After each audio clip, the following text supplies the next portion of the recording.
So, may event tayo. So, pangalawang weeks na natin itong may event. So, yun ay mga gamit natin. Antay lang natin yung ating service na tricycle kasi hindi natin pwedeng isakay sa mga motor yung ating gamit. Masyadong marami. At saka malapit lang naman yung event. So, tropa naman yung maghahatid sa atin. So, kita-kits lang tayo mamaya.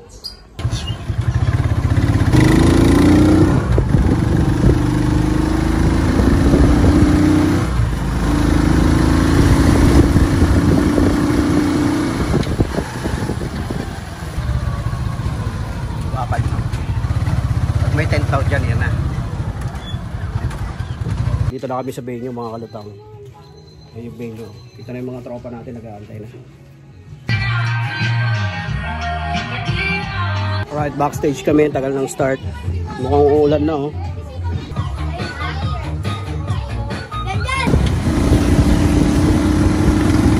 At ayun na nga no, mga kalutang no, pagkatapos ng event. So marami tayong gagawin ngayong araw. Hindi pa nga tayo nakakapunta dun sa Alabang, doon kila kuya dahil meron tayong mga tupagin dito sa taas. Nakikita nyo naman yan, no?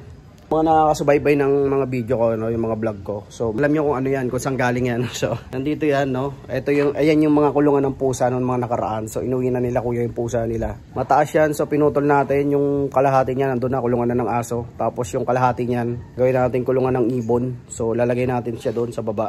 Diyan natin siya ilalagay. Andun yung mga ibon, ayun, no? Sadya yung mga ibon natin. Natapos yan, lalagay natin doon. So ayusin lang muna natin kasi kasya yung mga ibon dito sa butas na ganito eh. Mga kalapati natin, ginagamit natin sa magic show. So ayun, nakita nyo naman para sa mga pusa dati yan. Habaan natin yung poste para medyo mataas siya, hindi siya dikit sa lupa masyado. So gagamitan na lang natin ng tubo. Ito, medyo makapal naman yan yung. Gagawin natin yung pamoste dyan. 1, 2, 3, 4, 5, 6. Maraming kalat dito. Marami pa tayong gagawin. So, yun yung lumang ano, giniba ko na. Yung lumang kulungan ng aso. Yung bintana natin, nakikita nyo yan. Kakabit pa rin natin yan. So, dahil pa tayo gagawin dito. Yan. Yung kalahati niya nandun na sa baba. So, tapos nyan, ito, susunod natin mga kalutang. Bababa din natin yan doon sa may gagawa natin na bintana. Tapos yung mga hollow blocks na yan, ayan, asinta na natin yan dyan. Pero bago yan, dapat matapos muna to eh. Palalaman kung may makukuha tayong tubo para panlagay dyan sa mga yan. Kung wala, asintadahan muna natin to. Doon, dikit sa poste. Pumot lang yung nilagay ni nanay kasi pag may ulan nga, yung tubig dito, maapyas. So, bumababa yung tubig doon sa baba. Marami pa tayong nakabinbin na trabaho. Kaya kita nyo naman, napakakalat dito sa taas oh. So tama na ngayon daldala, no? Mag-aasikaso muna ako. Magbibihis muna ako ng ating outfit. Gagawa natin ng sahig. Kasi hindi pwede itong mga sahig ng ano pang-aso. Yan, yung mga white na yan. Hindi kasi bababa dyan yung dumi nila, no? Yung mga ipot ng ibon.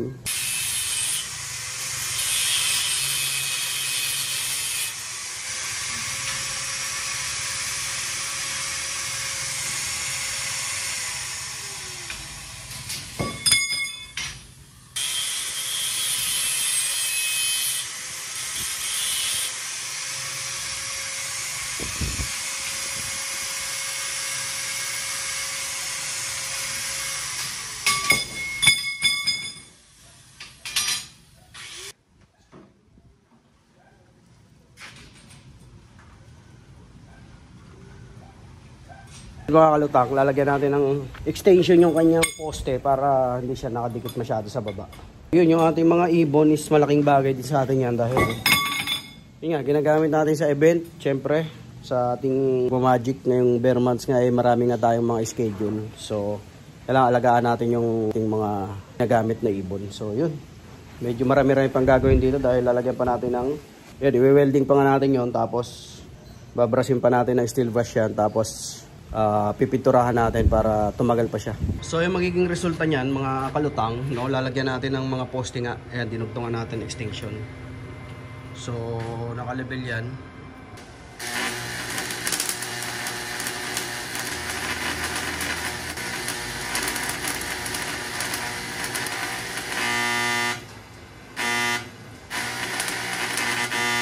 So time check tayo, 3:20 na, no? So mamaya-maya alas 4. Baba na tayo, sunduin natin yung ating susunduin sa school. So maantala tayo ng konti. So pagbalik natin, saka natin titirahin 6 kahit hanggang 6 tayo tumigil. So okay lang yan.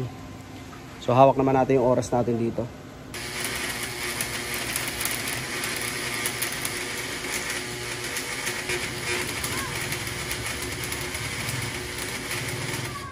Yun, nasira yung ating handle, no? Pero okay lang. So, tapos na naman tayo. Full weld natin ng konti para matibay yung gawa natin. So, gagawa na rin lang naman tayo, diba? Dapat tibayan na natin, sayang yung oras. So, ayan na yan. May mga poste na. So, pagka binaligtad natin yan, siyempre nasa ilalim yan. Inibabaw ko lang para madaling weldingin. Maganyan, magiging forma yan. Tapos puputulin natin dito. Para meron siya sapatos. Para pagdating dun sa lupa, hindi siya lulubog. Mahirap lang naman dyan magpintura. So mamaya naman at susundo muna tayo. Alright, dyan yung batang makulit. So natin hanapin natin yung pantiktik natin dito. Para maganda yung yun.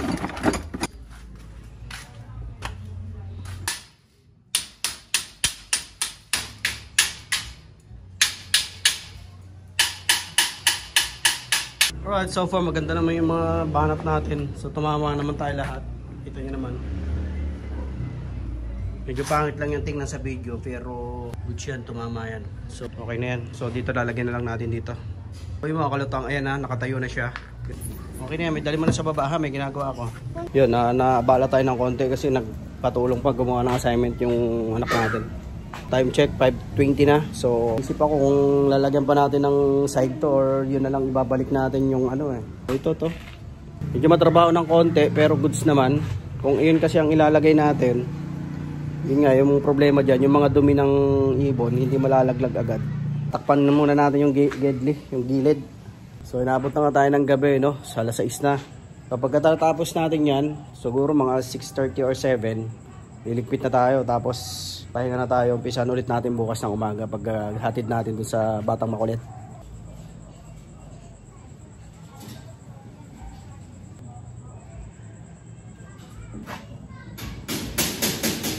Right, so yung mga kalutaang gabi na nga, no? So siguro pagkatapos ng mga tinatay-tay kong alambre na yan, pipinturahan na natin yan ng kulay blue. So yun lang naman yung available na pintura dito. So yun, kita-kits na tayo bukas. At yun na nga mga kalutang, umaga na nga ulit, no? So start na ulit tayo. So nakapaghatid na tayo sa school ng ating anak, no? So time check tayo, 7:30 na ng umaga. So back to the ball game. So pakita ko sa inyo yung mga nangyari nung nakaraan. Ito yung ginawa natin. So nilagyan natin ng mga alambre. Hindi masyadong halata eh. Pero goods na yan, hindi na makakadusot yung mga ibon natin dyan. So nilagyan na rin natin. So kabilang side na yan, ito na lang lalagay natin dyan. Nabrush na natin siya ng konti. Tanggal-tanggal lang ng konti yung kalawang niya. So nakabili tayo ng thinner, tsaka paintbrush. Nag-decide tayo na wag na ibalik yung mga ano yan, sahig. Ito na ilalagay natin. Lagyan natin sila ng mga ritaso na ganito. Napakaganda yan yung tingnan, di ba? Para yung mga paa nila hindi malusot doon sa butas. Same time, yung mga dumi nila, no, yung mga ipot nila, so malalaglag sa baba. Or kung hindi man malaglag, ano lang natin ng tubig. Kesa yung ganun, no, sahig ng aso. So malaki yung chance na maipon lang dito sa ibabaw yung mga dumi ng mga ibon. Welding lang natin to. Siguro mga ispat-ispat lang yan. Hindi naman masyado mabigat yung ibon. At saka to hindi naman nagagamit, tatanggalin natin yan. Para yung screen na yan, magamit din natin dito sa kabilang side. So, ang bala ko, pinturahan na muna to. Pero sabay-sabay na siguro sila. Para isang timplahan na lang ng pintura. Ito yung kulungan ng aso. Ginawa natin nakaraan. Alright, goods na sila, diba? Safety na. Yun yung kalahati ng kulungan na ginagawa natin doon. Kasi nga, mga nakarang araw, puro pusa yan. So, dahil inuwi na nga nila kuya yung pusa. Ayan, aso na nakalagay dyan. So, yung mga ibon natin, yan yung ilalagay natin. Masyado maliliit yan. Ito yung mga ilalagay natin dyan, mga kalutang sila yun. Kita nyo naman, ang dudumi na nila. Medyo masikip na yata sila doon sa lugar nila. Bala ko dati sana ipwesto dito sa may kanto. Kaya alam, may puno dito. So alisin natin itong kalamansi. Tsaka to, kalamansi din yan. So ililipat natin yan. Tapos ito, hindi naman nagbubunga eh. Binabahay lang ng langgam eh. Matagal na rin yan siguro. Almost 2 years na to yung puno na to. So alisin din natin siguro. Puputulin natin dyan. Tapos dyan natin lalagay yung kulungan. So nasa kanto siya, di ba? Tapos lalagyan lang natin siya ng sapin doon sa ilalim para mga ipot niya in case na dumami, hindi kagaya doon nagkakalat, dadalhin natin sa labas, itatapon natin. So pagkatapos nung nagawa natin kulungan, ito na susunod natin, lalagyan natin yun dyan.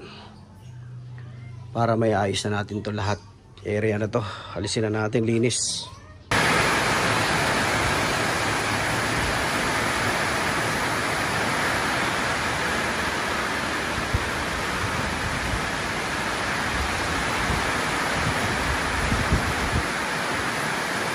Alright, ganda-ganda na panahon kanina. Biglang bumuhos ang ulan. Ayan na. Alright, so basa na naman yung motor natin doon sa baba. Ayan.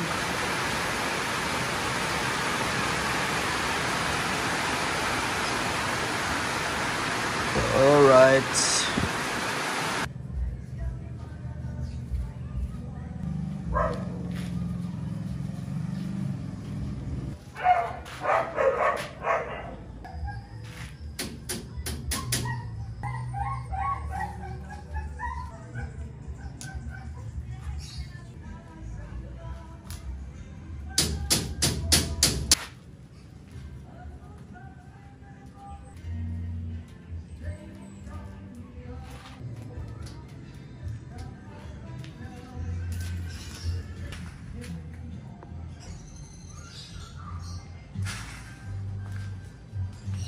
Almost done mga kaluthang. So lalagyan na lang natin dito ng screen sa baba. Yan na lang, tapos na tayo. Ito yung mga ilalagay natin dyan. Screen na to. So tatali na lang natin ang alambre dyan. Yung mga pintuan natin, pinterado na rin yan. Ikakabit na lang natin. Mga kalutang, tingnan nyo naman, haggard na naman tayo. So ang 2 araw na natin itong ginagawa. At dumi na kamay natin, oh. Alright, so hanggang dito lang muna siguro tong video na to, no? So sa susunod na araw, papakita ko sa inyo kung finished product nito, no? So ngayon, at medyo mahaba na yung video natin. So, sa susunod na lang ulit. At saka maraming salamat sa mga nanonood, syempre, kahit paano. Pasensya na kung ngayon lang ulit ako nakapag-upload kasi naging busy lang, syempre. Maraming salamat, syempre. At saka, at kung umabot ka man dito, syempre, pakihit na yung notification bell dyan. At saka, syempre, pa-subscribe na rin. Maraming salamat. Marapit na tayo mag 1,000 subscribers. Thank you so much, guys. Ingat tayo lagi and God bless everyone. Lagyan na natin ang screen. Nabot na naman tayo ng gabi mga kaluthang. Alright, okay na yan. So dito sa side na to, medyo makakapal yung screen nandito. Kaya para mas matibay yan. Pero hindi pa natin na-fix yan. Tatali pa natin ang alambre. Right. So kulang pa yung part na yan. Dahil gabi na, pahinga na muna tayo.